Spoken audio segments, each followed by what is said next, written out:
kisha shumë kohë, s'mbahet mend, pa komentuar në një protest të opozitës. Deri kur 2 javë më parë, pas një përshkallëzimi të dhunshëm, bëra një koment për thënë diçka sa të thjesht aq të vërtet.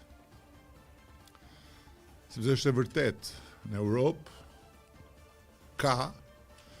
protestues anarkist, ekologjist, ekstremist të djatha të majt, student, antiglobalist,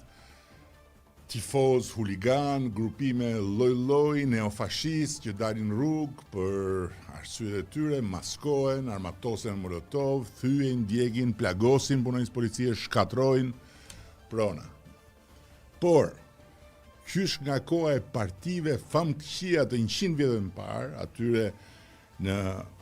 Gjermani dhe në Itali, të cilat i paraprin pastaj epokës së zymt, sa thuhet, të fashizmit dhe të nazizmit, ka vetëm një parti parlamentare në Europë që të ketë në programin e aktivitetit të saj pjesë të pandarë të ekzistencës vetë që nga lindja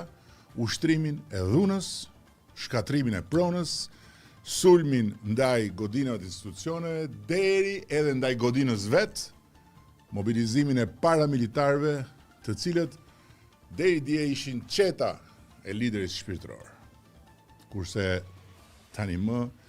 janë thjesht mercenarë të rekrutuar me lek nga rrugaçët e lagjeve, që veshin maska, fshehin fytyrën pas tabelave dhe presin sinjalin për të mbaruar punën për të cilën janë paguar, duke hedhur molotov pa u identifikuar nga kamerat sipas planit.